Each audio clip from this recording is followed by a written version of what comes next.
तो हेलो दोस्तों, आपका स्वागत फिर से एक बार अहिल्यादीप क्लासेस में। आई होप कि आप अच्छे होंगे, अच्छी आपकी तैयारी चल रही होगी। ठीक है, अभी हम देख रहे हैं आपका शाम का टाइम जो आपका है उत्तराखंड पेपर सेकंड।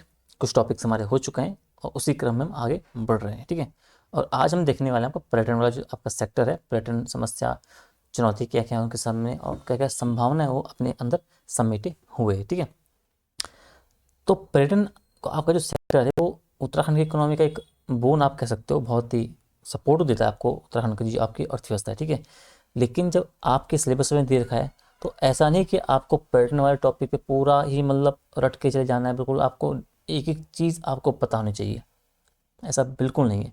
हालांकि जब आप प्री का एग्ज़ाम देते हो उसमें आपको ऑब्जेक्टिव चीज़, आप जो फैक्चुअल चीज़ें हैं वो आपको बहुत अच्छे से आपको पता होना चाहिए, ताकि आपको जो प्री का एग्ज़ाम वो क्लियर हो जाए।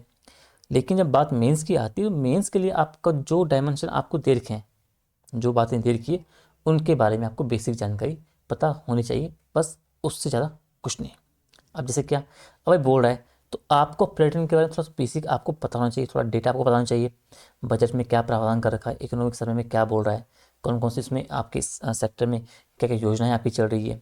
ठीक है, इसमें वर्तमान समय में क्या क्या की समस्याएं हैं, क्या क्या संभावना है। और अगर आप तैयारी वाले भी नहीं हो ना, अगर आप लोकल उत्तराखंड के हो, ठीक है, तो आपको भली भांति आप अपने क्षेत्र से, अपने उत्तराखंड की जो आपकी स्थिति है, जो भौगोलिक दशा है उसकी, जो आपकी अर्थव्यवस्था है, उनसे आप परिचित रहते ही हो। आपको पता ही है कि हमारे क्षेत्र में क्या समस्याएं हैं। हमारे अगर मसूरी में अगर मैं बात करूँ तो वहाँ पे आपको क्या समस्याएं हैं भाई, वहाँ किस तरीके से आपका बर्डन बढ़ रहा है, वहाँ पर किस तरीके से आपका क्षमता जो भारत है उससे ज़्यादा हो रहा है, किस तरीके से वहाँ जो आपका विकास हो रहा है, किस तरीके से वहाँ के जो पेड़ वगैरह है उनको काटा जा रहा है। समझ रहे हो? तो आपको अपने क्षेत्र के बारे में प्रॉपर तरीके से आपको बेसिक जानकारी रहती है क्या समस्या है, और जो समस्या है उनका जब समाधान कर दोगे तो उनका समाधान हो जाएगा। क्या अतिरिक्त आपका समाधान हो सकता है, क्या संभावनाएं आपकी हो सकती है। तो बिना तैयारी के जब आपकी इतना पता है तो आप जो थोड़ा बहुत पढ़ लेते हो किसी टॉपिक के बारे में, हम पर्यटन के बारे में अगर आप पढ़ने की बात करें, तैयारी की बात करें, तो आपको थोड़ी जो आपकी जो बेसिक जानकारी है आपकी थोड़ी और बढ़ जाती है। और पैटर्न के संदर्भ में आपको वही करना है, आपको बेसिक जो समस्याएं हैं उत्तराखंड में पैटर्न को लेके वो आपको पता होनी चाहिए, क्या इसमें संभावना है वो आपको पता होना चाहिए, क्या क्या समाधान सरकार ने किए हैं वो आपको पता होना चाहिए, और बेसिक आपको जो डेटा ऑफ फैक्ट है, बजट में क्या प्रावधान किया गया है और किस तरीके से इको सर्वे में ये अपने परफॉर्म इसने किया है, इनके बारे में आपको पता होना चाहिए। और इसके अलावा आपको बिल्कुल भी ऐसा नहीं कि आपको पूरी किताबों को पी जाना है, ऐसा बिल्कुल नहीं करना। आपको मेंस में आपको एक जनरल आपकी जानकारी होनी चाहिए, जो एक आम जो नागरिक हो सकता है, एक जो एक्टिव हम कह सकते हैं, जो एक एक्टिव एस्पिरेंट होता है उसे होनी चाहिए। ठीक है, तो यही आपसे मांगता है इंटरव्यू में, आपसे जब आप सिलेबस देखो उसमें आपका यही आपको जो सिलेबस में आपका होता है कि आपकी बेसिक आपको जानकारी अपने आसपास के घटनाक्रम आपको पता होना चाहिए, अपने क्षेत्र के बारे में आपको पता होना चाहिए, क्या क्या समस्याएं आपके क्षेत्र में चल रही है, आपके देश में चल रही है, राज्य में क्या चल रही है, विश्व स्तर पर क्या चल रही है। तो उनसे आपको एक जनरल अवेयरनेस आपको होना चाहिए, और वही आपको इस टॉपिक में आपको देखना है। ठीक है, तो हम उसी तरीके से आपको जो सिलेबस में आपको देखा कि पर्यटन के बारे में थोड़ा समझेंगे, क्या समस्या है, क्या संभावना है, और बाकी कुछ एडिशनल पॉइंट क्या हो इसमें हो सकते हैं। ठीक है, तो हम शुरू करेंगे सबसे पहले यहाँ से करते हैं। ठीक है, हम्म, थोड़ा सा थोड़ा सा हैंग हो रहा है, वैसा कुछ नहीं। हाँ ठीक है, ठीक है, यहाँ से हम देखते हैं। ठीक है, आई होप कि ये प्रॉपर विजिबल है आपको। ठीक है, एक मिनट दीजिए बस।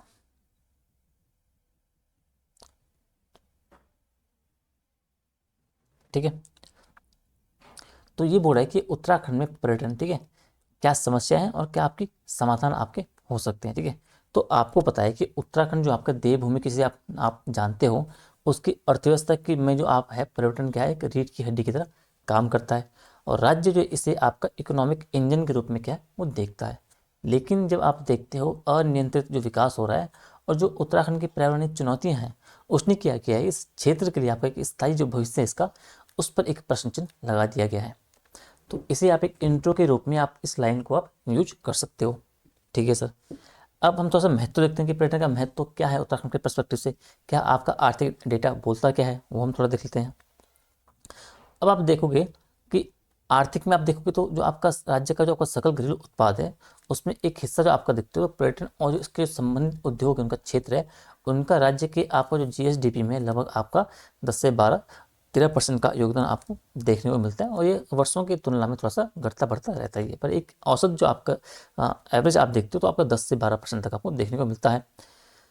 राजस्व पर्यटन की बात की जाए तो पर्यटन आगमन आप जब देखते हो 22-23 का डेटा मैंने यूज किया यहाँ पे, तो यहाँ पे आप जब देखोगे तो 4.5 से 5-5.5 करोड़ तक आपका जो क्या है तीर्थाटन और आपका जो सामान्य पर्यटन मिलाकर उत्तराखंड में आपको देखने को मिलता है सालाना। ठीक है, पलायन और रोजगार की बात की जाए तो होम स्टे आपका हो गया, जो राज्य सरकार के होम स्टे उसने क्या किया, अब तक लगभग 10,000 से अधिक जो होम स्टे आपके उनको पंजीकृत किया है, जो पर्वतीय क्षेत्रों में आपके यह पलायन को रोकने में एक सहायक आपका सिद्ध हुए हैं। बजटीय आवंटन की बात की जाए तो 25-26 का आपका जो बजट है उसमें पर्यटन क्षेत्र के लिए आपका 450 करोड़ का लगभग आपका जो आवंटन किया गया है, जो किस पे आपका फोकस होगा, जो आपके नए जो आपके क्षेत्र हैं जो पर्यटन के उत्तराखंड में जो नए डेस्टिनेशन हो सकते हैं जहाँ पे पर्यटन आपका विकास किया जा सकता है उन नए क्षेत्रों का, उन पे फोकस करना है। और जो पर्यटन संबंधी आपकी जो आधारभूत संरचना है ना उसके विकास पर बेसिकली आपको फोकस करना है। तो इन 2-3 पॉइंटों को इसमें जो आपका 25 वाला आपका जो पर्यटन है जो बजट आपको दिया है उस क्षेत्र के लिए, उसमें इन पे फोकस करने की बात कही गई है। ठीक है, तो ये आपको जनरल से आपको थोड़ा सा कुछ डेटा आपको पता होना चाहिए पर्यटन के बारे में। ठीक है, अब आता है कि भाई प्रमुख समस्याएं चुनौतियां क्या देखने को मिली है उत्तराखंड में पर्यटन को संबंधित। तो पहला आप देखते हो आधारभूत जो संरचना आपकी है, जो कनेक्टिविटी है उससे संबंधित क्या चुनौतियां क्या समस्याएं आपको है। तो सड़क संपर्क पाए जो उत्तराखंड का बहुत संवेदनशील है, आपको पता ही है। चार धाम यात्रा मार्गों पर आपका जो भूस्खलन जो संवेदनशीलता है उसके कारण जो आपका कनेक्टिविटी वो आपकी मौसमी रहती है। अभी बारिश हुई थी पिछले महीने, देखोगे आपको कितना भारी नुकसान सड़कों का हुआ था, कितना भयंकर आपको जो अवसंरचना आपका जो उसमें नुकसान आपको देखने को मिला था। आपको करोड़ों का आपको राजस्व का नुकसान आपको सरकार को उसमें हुआ था। मसूरी को सॉरी थराली का आपका देख लो, चाहे प्रेमनगर का आप एग्जाम्पल देख लो, चमोली का देख लो, जितने भी राज्य के आपके समस्त क्षेत्र हैं पहाड़ी क्षेत्र हैं उन पर आपका एक बड़ा इम्पैक्ट उस चीज़ का पड़ा था। डिजिटल डिवाइड की बात करते हो आप, तो आपके जो सुदूर और जो पर्वतीय क्षेत्र है ना वहाँ भी अभी भी कुछ ऐसे क्षेत्र हैं जहाँ आपका 4G और जो 5G कनेक्टिविटी है वो आपका जो निर्बाध रूप से नहीं मिल रही है। बिजली आपूर्ति का भी आप प्रॉपर तरीके से अभाव देखने को मिलता है। जो वर्क स्टेशन है आपके वो पर्यटन के लिए आपका बाधा बना हुआ है। कई सारे आपका क्या है जो क्षेत्र इनसे अछूते आज भी आपको देखने को मिलते हैं। और बिजली के संदर्भ में तो आप देखोगे तो उत्तराखंड के जो सुदूर जो आपके बॉर्डर वाले एरियाज जो बॉर्डर वाले एरिया, लेकिन आपके जो सुदूर आपके जो क्षेत्र हैं उनमें कई ऐसे गांव हैं जो जहाँ तो ना ही सड़क अभी भी पहुंची हुई है और ना वहाँ पे बिजली की आपकी पर्याप्त आपकी जहाँ पे व्यवस्था की गई है। सार्वजनिक परिवहन की बात की जाए तो अंतिम छोर तक सरकारी बस सेवाएं जो वगैरह हैं उनकी कमी आपको देखने को मिलती है। सही बात, क्योंकि सरकारी बस को आप देखोगे ना तो जो आपके प्रमुख डिस्ट्रिक्ट आपके जो हैं जिले हैं 13 जिले, तो उन 13 जिलों में आपके जो प्रमुख प्रमुख नगर हैं सिर्फ वहीं तक आपको सीमित जो सरकारी बस है वहाँ तक जाती है। लेकिन जो अंतिम छोर तक बने हुए आपके प्रत्येक जिले के वहाँ तक सरकारी बसें नहीं जाती है। वहाँ तक अगर आपको जाना है तो आपको व्यक्तिगत रूप से आपको जो प्राइवेट टैक्सी वगैरह बुक करके जानी पड़ेगी, जो आपका क्या है एक भारी मात्रा में आपका जो आर्थिक शोषण हम कह सकते हैं, आर्थिक खर्चा आपका जो थोड़ा बढ़ जाता है। क्योंकि जो सरकारी बसें होती हैं उनकी जो टिकट प्राइस होता है बहुत रीजनेबल होता है। अगर मैं देहरादून से मसूरी की बात करूँ तो यहाँ से आपकी बस लगातार चलती रहती है। सुबह 7 से लेकर चलो 7, 7:30, 8, 8:30 और रात के शाम के 7, 7:30, 8 बजे तक चलती रहती है। और किराया भी जो आपका है जहाँ तक मुझे याद है 60 से 65 रुपये तक का एक एवरेज किराया है आपका। ठीक है, लेकिन अगर आपको देहरादून से मसूरी आपको जाना है और अगर मैं बात करूँ रेलवे स्टेशन से, तो कम से कम अगर वहाँ से टैक्सी पकड़ोगे तो आपसे कम से कम आपको 150 से 200 रुपये आपको वहाँ से पे करने पड़ेंगे। और अगर आप यहाँ से पैसिफिक मॉल से जो राजपुर से अगर वहाँ तक टैक्सी पकड़ते हो देहरादून जाने के लिए, तो आपको कम से कम आपको जो है 100, 120, 150 रुपये आपको वहाँ से वो लेने को देने ही पड़ते हैं। ठीक है, तो समझ लो आपका जो एक छोर है ना जो सरकारी सहायता आपको मिलती है बसों के माध्यम से, वो उसमें आपका अभाव देखने को मिलता है, जिससे कि आपका जो एक आर्थिक जो बोझ है उसमें जनता के ऊपर पड़ता है। ठीक है, अगला जो टॉपिक हम बात कर रहे हैं ये आपका पर्यावरणीय जो आपका और जो वहन क्षमता के मुद्दे ये आपका चर्चा में हाल ही में बहुत ज़्यादा बना हुआ है। तो पहला हमने देखा आधारभूत संरचना जो कनेक्टिविटी में कमी है। पर्यावरणीय जो क्षमता हम बात करें वहन क्षमता के जो मुद्दे हैं आपके जो इकोलॉजिकल इशू वगैरह हैं वो आपको देखने को मिलते हैं। वहन क्षमता की बात की जाए, जो कैरिंग कैपेसिटी की बात की जाए उसका उल्लंघन। अब कैरिंग कैपेसिटी क्या है भाई, तो वहन क्षमता आप ये समझो कि भाई अब एक कमरा मेरा है। ठीक है, तो इस कमरे में अगर मान लो कि भाई 5 लोग आसानी से बिना ज़्यादा दिक्कत तकलीफ के रह सकते हैं। ठीक है, अब इस कमरे में अगर 5 के 10 लोग आ जाएं, 8 लोग आ जाएं, तो इसकी जो कैरिंग क्षमता 5 थी ना उससे अधिक हुई, तो जो आउटपुट मिलना चाहिए था वो प्रॉपर तरीके से नहीं मिलता है। उस कमरे पे भी बोझ पड़ेगा और जो यहाँ आने वाले जो 8 लोग होंगे वो भी प्रॉपर तरीके से उसका यूज नहीं कर पाएंगे या उनका फ़ायदा नहीं मिल पाएगा। तो वही आपको संबंध आपका जो कैरिंग कैपेसिटी से आपको उन आपके क्षेत्रों से देखने को मिलते हैं, उन हिल स्टेशन से आपको देखने को मिलते हैं, जैसे आपकी नैनीताल हो गया, मसूरी हो गया, इन जैसे आपके जो सुस्थापित जो पर्यटन स्थल है वहाँ पे पर्यटकों की जो भीड़ आपकी बढ़ रही है वो क्या कर रही है, वो आपका एक पारिस्थितिकी क्षमता से अधिक हो चुकी है। वो परिस्थिति को आपको जो आपका जो पर्यावरण है उसको नुकसान पहुंचा रही है, आपके प्रदूषण को आपके एक फायदे को उसमें देखने को मिल रहा है, ठीक है। तो ये क्या आपका एक पर्यावरणीय आपका जो नुकसान आपको देखने को मिलता है, पारिस्थितिकी आपका जो संतुलन है उसे बिगाड़ने का काम करता है। और ये आपको चर्चा में इसलिए बना हुआ है क्योंकि हाल ही में नैनीताल और मसूरी में आपको भारी मात्रा में इस सीजन में आपको देखने को मिला था। जलवायु परिवर्तन का प्रभाव आप देखोगे तो ग्लेशियरों का पिघलना जो आपका हो गया, वर्षा पैटर्न में बदलाव जो हो रहा है, उच्च हिमालय जो आपका ट्रैकिंग हो रहा है, तो ये आपका जोखिम आपका भरा हुआ बना हुआ ही है जलवायु परिवर्तन से। इससे भी क्या है, इससे भी ये आपका जो पैटर्न का सेक्टर है, जो आपका ट्रैकिंग वाला पैटर्न आपको हो गया, इसमें आपका एक नुकसान आपको देखने को मिल रहा है। कई लोग अपनी जान गंवा चुके हैं। हाल ही में आप देखोगे तो आपके जो सविता कंसवाल जी थे, उनका भी आखिर देहांत इसी चक्कर से हो गया था, जब वो भूस्खलन नहीं कह सकते, जो आपका जो ग्लेशियर आपके जो चढ़ाई वगैरह करे थे वहाँ जो पहाड़ से आपका उसमें वो ब्रस्ट हो गया था, टूट गया था, उसमें आपकी नीचे आ गया था, तो उसमें वो दबकर उनकी मौत हो गई थी, उनकी डेथ हो गई थी। उनके साथ कई और लोग भी थे उसमें शामिल। तो कहने का मतलब है जो ट्रैकिंग वगैरह हो गया आपका, जो आप माउंटेनियरिंग आपका हो गया, उसमें इम्पैक्ट पड़ता है जलवायु परिवर्तन का। वो आपका जो सेक्टर होता है पर्यटन का, वो आपका इम्पैक्ट उसमें पड़ता है, उसमें आपको नुकसान देखने को मिलता है, ठीक है। अब तीसरा ये है कि अवैज्ञानिक जो अपशिष्ट आपका प्रबंधन है, विशेषकर चार धाम मार्गों पर आप देखोगे और जो ट्रैकिंग रूट है उन पर प्लास्टिक ठोस जो कचरा है उनके प्रबंधन की विफलता आपको देखने को मिलती है। अब प्रबंधन तो किया जा रहा है लेकिन असाइंटिफिक है, मतलब अवैज्ञानिक है, साइंटिफिक रूप से नहीं किया गया है, तो उसका भी आपको इम्पैक्ट देखने को मिलता है। दो आपके कारण ये हो गए। तीसरा आपका देखोगे तो मौसमी अस्थिरता हम कह सकते हैं, या अविनियमित आपका जो विकास है उसको हम कह सकते हैं। अब इसमें आप जो पर्यटन की मौसमी जो प्रकृति है आपकी, कि अधिकांश जो आप पर्यटन आप देखते हो अप्रैल से जून और सितंबर से अक्टूबर तक ही आपका सीमित रहता है। तो मार्च अप्रैल मई जून 3 महीने हो और दो ये, मतलब बेसिकली ये मानो कि 4.5-5 महीने का आपको पर्यटन देखने को मिलता है, और बाकी के 7 महीने आपको उतना रश आपको देखने को नहीं मिलता है। जिससे आपका क्या होता है कि साल भर स्थानीय लोगों को आपको जो एक स्थिर आय नहीं मिल पाती है, जो आपके पर्यटन सेक्टर से आपके बेसिकली जुड़े हुए हैं। अब अगला हम देखो तो अनियोजित विकास भाई, तो सरकारी नियंत्रण से बाहर जो आपका क्या है, अनियंत्रित रूप से आपका होटल हो गए, जो रिजॉर्ट हो गए, उनका निर्माण आपका किया जा रहा है।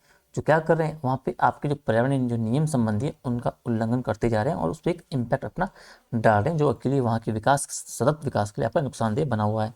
सुरक्षा एवं सेवा गुणवत्ता की बात की जाए तो एडवेंचर आपका टूरिज्म आपका जो हो गया, और सुरक्षा आपकी जो हो गई, इसमें आपका रिवर राफ्टिंग हो गया, पर्वतारोहण की बात मैं कर रहा हूँ, उनमें सुरक्षा मानकों का कठोरता से पालन ना होना भी एक चैलेंज बना हुआ है।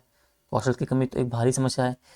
गाइड की बात की जाए, चाहे होम स्टे संचालक की बात की जाए, टैक्सी ड्राइवर की बात की जाए, तो इन जैसे आपके जो सेवा प्रदाता हैं उनके लिए एक औपचारिक जो प्रशिक्षण है, वो जो कौशल है, वो जो विकास है, उसकी कमी आपको देखने को मिलती है। गाइड की बात करो तो गाइड आपके लिए उत्तराखंड में प्रशिक्षक जो आपके गाइड हैं वो बहुत ही अल्प संख्या में, बहुत कम संख्या में, जबकि आपका गाइड जितना प्रशिक्षक होगा, जितना कौशल से भरा होगा, उतने चांसेस आपके बढ़ जाते हैं उस सेक्टर में, उस पर्यटक को लेके, ठीक है। तो इसमें थोड़ा सा काम करने की जरूरत है, अभी हम आगे देखेंगे, ठीक है, समाधान के रूप में। तो इन 3-4 मैंने आपके टॉपिक बताए, उनके अंदर मैंने आपको जो सब टॉपिक बताए, कितने आपके देखो आप, 3 हमने ऊपर देखे, 3 आपके जो कि 6, 7, 8, 10, 6, हाँ, तो मतलब 10 से 11 टॉपिक में सब टॉपिक मैंने देखे, जो कि आपका चुनौती के रूप में उत्तराखंड में बने हुए हैं पर्यटन को लेके, तो इनको थोड़ा सा आपको ध्यान में रखना है, ठीक है। इसके अलावा अब पर्यटन का भी आप कह सकते हो, मतलब प्रॉपर तरीके से विभाजन अच्छे से हुआ, और कुछ जिले ऐसे हैं जहाँ पे अच्छा पर्यटन हो रहा है, कुछ जिले ऐसे जहाँ आपका पर्यटन से आपका जो दबाव हुआ है। अब आप देखोगे जैसे 4 धाम यात्रा की बात की जाए तो उत्तरकाशी में आपको धाम देखने को मिलते हैं, एक चमोली में, एक रुद्रप्रयाग को देखने को मिलते हैं, ठीक है। बाकी जिलों में नहीं है, बाकी जिलों में कुछ और चीज़ें आपको देखने को मिलती है, लेकिन कुछ आपके क्षेत्र ऐसे हैं जो छूते हुए हैं, जहाँ आप किसी प्रकार का कुछ जो पर्यटन वगैरह है वो आप जो वहाँ पे विकसित नहीं हुआ, चाहे आप वो किसी प्रकार का पर्यटन क्यों ना हो। तो जो उसका जो आपका वितरण भी हम देखते हैं वो भी आपका प्रॉपर तरीके से नहीं हुआ है। तो उन क्षेत्रों में कुछ क्या करने की आवश्यकता है वो भी हम समाधान के रूप में देखेंगे। समाधान की बात की जाए, राज्य केंद्र सरकार के प्रयास क्या किए जा रहे हैं, योजनाएं क्या, नीतियाँ क्या हैं। अब राज्य सरकार ने क्या किया कि पर्यटन को उद्योग का दर्जा देकर और नई नीतियों के माध्यम से इन समस्याओं के समाधान का प्रयास किया गया है। वित्तीय प्रोत्साहन एवं उद्यमी विकास की बात कर रहा है तो विवेक चंद्र सिंह गढ़वाली आपकी पर्यटन रोजगार योजना है, ये आपका एक प्रमुख प्रयास आपको देखने को मिलता है। इसका उद्देश्य क्या है, तो उत्तराखंड के जो स्थायी निवासी हैं उनको पर्यटन से संबंधित उद्यम है आपका, चाहे बस टैक्सी हो, होटल रेस्टोरेंट हो, साहसिक पर्यटन उपकरण हो, इनकी स्थापना के लिए क्या है, एक सब्सिडी आपकी जो है और एक जो ब्याज अनुदान है वो प्रदान किया जाता है। लाभ आप देखोगे तो पर्वतीय क्षेत्रों में आपको जो है पलायन रोकने और युवाओं को आत्मनिर्भर बनाने में इसका जो सीधा असर एक पड़ा है। ठीक है, उत्तराखंड पर्यटन आपको जो उद्यमी प्रोत्साहन योजना आपकी 2024 में, उसमें आपका पर्यटन क्षेत्र में आपका 1 करोड़ से लेकर 5 करोड़ तक का निवेश को प्रोत्साहित किया जा रहा है, जिसमें आपका विभिन्न श्रेणियाँ ABC में क्षेत्रों के निवेश पर आप देखोगे तो 33 लाख से 1.5 करोड़ तक का आपका अनुदान जो है वो इसमें शामिल है। दूसरा आप देखोगे तो आपका जो आधारभूत जो संरचना आपकी हो गई, जो कनेक्टिविटी सुधार आपका हो गया, उसके बारे में बोल रहा है कि भाई जो 13 डिस्ट्रिक्ट आपका है, 13 डिस्ट्रिक्ट 13 न्यू डेस्टिनेशन योजना की बात की जाए, पर्यटकों की भीड़ को आपको विकेंद्रित करना है, अलग अलग जगह पर फैलाना है, प्रत्येक जिले में आपको एक विशिष्ट थीम आधारित आपका एक गंतव्य आपको विकसित करना है। केंद्र की जो पर्वतमाला परियोजना है आपका है, जो नेशनल रोपवे डेवलपमेंट प्रोग्राम है, आपका केदारनाथ हो गया, हेमकुंड साहिब जैसे आपके जो धार्मिक स्थल है उनको रोपवे से जोड़ने का काम किया जा रहा है। एग्जाम्पल केदारनाथ रोपवे आप देख सकते हो। स्वदेश दर्शन और जो प्रसादम योजना आपकी है केंद्रीय, तो 4 धाम सर्किट आपका हो गया, इको टूरिज्म सर्किट हो गया, आध्यात्मिक जो पर्यटन आपका है, इनको एक बेहतर बुनियादी ढांचा आपका जो प्रदान करने की आपको केंद्र की जी आपकी क्या है वित्तीय मदद आपको देखने को मिलती है। ये हो गया आपका स्थायी एवं विविध पर्यटन को बढ़ावा दिया जा रहा है भाई। तो होम स्टे नीति आपकी 18 की जो है उसमें जो संशोधित आपकी 23 में हुई है, इसे बढ़ावा देने के लिए क्या है ऋण होगी, सब्सिडी होगी, इन करों में आपको भारी छूट दी गई है। और ये आपका जो सांस्कृतिक पर्यटन आपका उत्तराखंड का है और स्थानीय आपकी आर्थिकी है उसको एक मजबूत करने का काम कर रहा है। एडवेंचर टूरिज्म की बात की जाए तो ऑल टर्न ऑन व्हीकल आपकी बात की जाए पर्यटन आपका हो गया, कैरावन पर्यटन आपका हो गया, और एस्ट्रो टूरिज्म को है उनको भी आपको नीति में शामिल किया करना आप देख सकते हो। इको टूरिज्म विकास बोर्ड की बात की जाए तो पर्यावरणीय संवेदनशीलता को ध्यान रखते हुए वन और जो वन्य जीव पर्यटन को बढ़ावा देने हेतु एक विशेष प्रयास आपका किया जा रहा है। अगला क्या है विपणन और ब्रांडिंग को लेकर क्या है भाई, तो थीम आधारित ब्रांडिंग जो कि वैश्विक राजधानी ऋषिकेश आपका हो गया, वन्य जीव राजधानी कार्बेट के रूप में, भारत का शीतकालीन खेल गंतव्य औली के रूप में ब्रांडिंग की जा रही है। ब्रांडिंग मतलब किसी भी स्पेसिफिक जो प्लेस को क्षेत्र वगैरह हो गया तो वहाँ की जो फेमस चीज़ होगी, जो फेमस आपका जो चर्चा का विषय होगा उसे पकड़ के आपको उसकी ब्रांडिंग करनी है। अब ऋषिकेश किस लिए फेमस है आपका योग के लिए, तो उसे आपका जो योग की वैश्विक राजधानी के रूप में ब्रांड किया जा रहा है, प्रमोशन किया जा रहा है। कार्बेट को आपको वन्य जीव राजधानी के रूप में आपको प्रमोट किया जा रहा है। आपका जो शीतकालीन जो खेल गंतव्य रूप में आपको जो है भारत का औली को उसे प्रमोट किया जा रहा है। तो इसी तरीके से आपके जो बाकी क्षेत्र हैं उत्तराखंड के उनको भी ऐसे ही आपको ब्रांडिंग करनी है, स्पेसिफिक उनकी टर्म को पकड़ के। अंतर्राष्ट्रीय सहयोग की बात की जाए तो आपका एशियाई विकास बैंक हो गया, आपका जो विश्व बैंक हो गया, उनके सहयोग से भी क्या आपका जो पर्यटन आपका जो है उनमें बुनियादी ढांचे का जो उन्नयन की जो परियोजना है उन पर आपका काम किया जा रहा है, सपोर्ट किया जा रहा है। तो इन बातों का आपको थोड़ा सा ध्यान रखना है कि क्या क्या आप किस तरीके से आप समाधान के रूप में आपको दिखा सकते हो। आगे की राह क्या कर सकते हो भाई, आगे की राह आप देखोगे तो वहन क्षमता का आंकलन हमें करना है दोबारा। जो धार्मिक स्थल हमारे हो गए, संवेदनशील जो पर्वतीय क्षेत्र हो गए, उनके लिए वैज्ञानिक वहन क्षमता का आपका तुरंत आंकलन करके हमें पर्यटकों की संख्या को सीमित करना है। ग्रीन टैक्स इको सेस को बढ़ा सकते हैं हम, पर्यावरण क्षति की भरपाई के लिए पर्यटकों से आपका ग्रीन टैक्स या इको सेस हम ले सकते हैं। आपदा प्रबंधन की बात कर रहा है तो जो प्रमुख आपके पर्यटन जो मार्ग हैं उन पर आपका आपदा चेतावनी प्रणाली की बात की जाए, जो आपका शीघ्र प्रतिक्रिया बल की बात की जाए, उनको मजबूत करना है। कौशल एवं प्रशिक्षण जो अनिवार्य है आपका, होम स्टे आपके संचालक हो गए, जो गाइड हो गए, टैक्सी संचालक हो गए, उनके लिए सरकारी निजी साझेदारी में क्या है पर्यटन कौशल प्रमाण अनिवार्य करना है। महिला सशक्तिकरण की बात की जाए, होम स्टे हो गया, गाइडिंग हो गया, स्थानीय हस्तशिल्प हो गया, उसमें महिलाओं की भागीदारी को आपका 30% तक बढ़ाने का भी काम किया जा रहा है, उसमें लक्ष्य आपका रखा गया है। ठीक है, तो ये आपको थोड़ा सा जानते रहना है। अब आगे देखते हैं हम थोड़ा सा। ठीक है, तो ये आपकी हुई जनरल अंडरस्टैंडिंग कि पैटर्न को लेके आपकी जनरल जो आपको चीज़ें आपको पता होना चाहिए, जो आपको अपने मेंस के आंसर में आप जिन चीज़ों को आप डालोगे। ठीक है, तो मेंस जब चुनौतियाँ को पता होना चाहिए, समाधान को पता होना चाहिए, क्या वर्तमान समस्या बनी हुई है, ठीक है, सरकार के तो क्या प्रयास ऊपर किए गए हैं वो सब आपको पता होना चाहिए। ठीक है, आपके बजट में क्या प्रावधान किया गया है, इकोनॉमिक सर्वे में उसमें के बारे में क्या कितना उल्लेख किया गया उन चीज़ों को लेके, तो उनके बारे में एक जनरल से आपको जानकारी पता होगी। अब हम थोड़ा सा बाकी चीज़ देखते हैं कि सरकार की तरफ के आपके प्रमुख कदम इसमें उठाए गए। ठीक है, तो अभी मैंने कैटेगराइज नहीं किया है, मैंने एक साथ यहाँ पे अभी साथ में लिखा है, तो हम एक 2-3 क्लास में स्पेशल इस तरीके से आपके लिए लाऊंगा, जिसमें ये करूँगा कि उत्तराखंड के जितने भी आपके इंपॉर्टेंट चीज़ें हैं आपकी, चाहे वो गरीबी हो,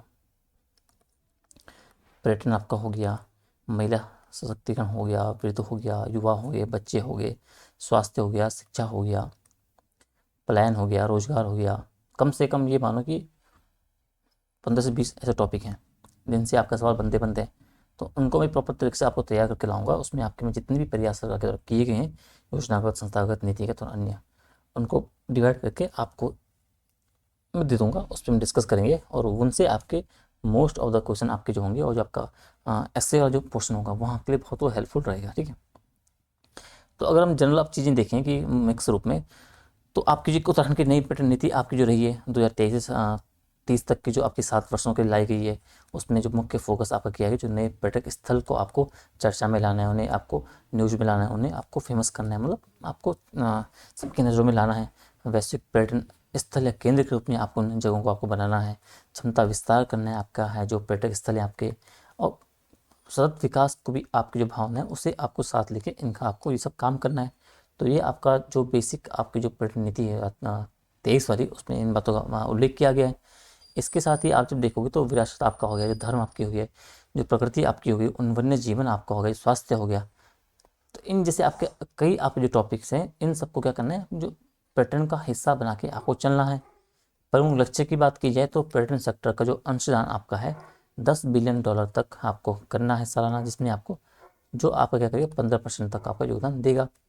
2027 तक आपका क्या है कि 30,000 करोड़ रुपए का निवेश करना है पर्यटन सेक्टर में, और 2030 तक आपका जो है वो सेक्टर जो आपका निवेश है उसे आपका 40,000 करोड़ तक आपका बढ़ाना है। ठीक है, इसके अलावा 2030 तक आपका है 20 लाख रोजगार आपके पैदा करना है पर्यटन क्षेत्र में, प्रत्यक्ष और अप्रत्यक्ष रूप से 30% आपका जो उसमें फीमाई जो आपकी महिलाएं हैं उनका योगदान आपका निश्चित करना है उस उन रोजगार में।